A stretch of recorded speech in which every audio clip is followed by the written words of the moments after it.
Hey guys, welcome to Reality Check. I'm Huang Jiyuan. The U.S. Secretary of State Antony Blinken has concluded his two-day visit to China.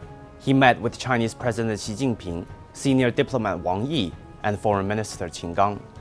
President Xi told Blinken that China respects America's interests and does not seek to challenge or displace the United States. And in the same vein, America needs to respect China and must not hurt China's legitimate rights and interests.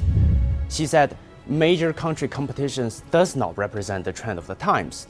Still less can it solve America's own problems or the challenges facing the world. During Blinken's meeting with Qin, the two sides agreed to keep moving forward consultations on the guiding principles of China-U.S. relations. Blinken invited Qin to visit America, and Qin expressed his readiness to make the visit at a mutually convenient time.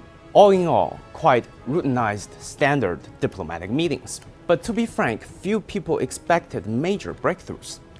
The trip was long in the making. It was rumored earlier in the year. Chinese and U.S. officials discussed it. Then it was disrupted by a balloon, followed by an intense period of diplomatic conflict between the two countries. So it was met with a lot of buzz and a lot of discussion, but very little expectation. We should know that Blinken's mandate has been weakened significantly since earlier. Over the past months, the United States has continued to slap sanctions on Chinese companies. It pushed Japan and the Netherlands to curb tech export to China, got the G7 to counter China's economic coercion, and signed a trade deal with China's Taiwan region. Yet throughout this process, the Biden administration has insisted that it wants a better China-U.S. relationship. Words don't match deeds. What should we believe?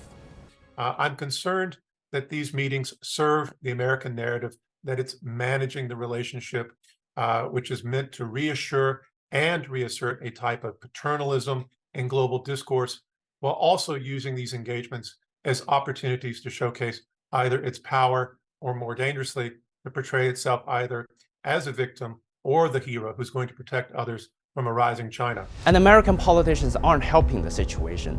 Before the trip, congressional Republicans accused Blinken of undermining national security by attempting to normalize diplomatic relations with Beijing.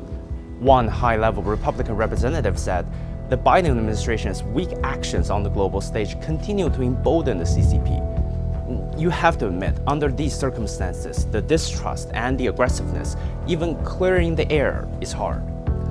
So Blinken's trip is not about progress, but about stopping the bleeding.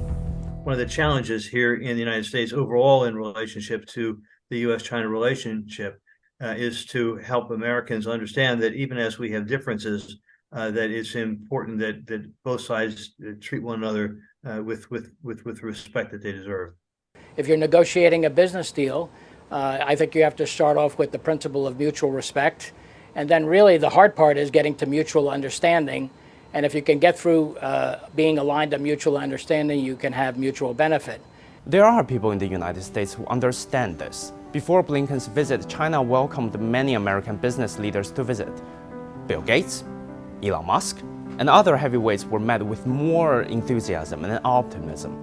Because right now, American business understands mutual interest better than American politicians. President Xi told Blinken that America should adopt a rational and pragmatic attitude. One would hope that after Blinken's trip, American politicians could see the same and change how they act. If so, the low expectation meeting would be considered a great success.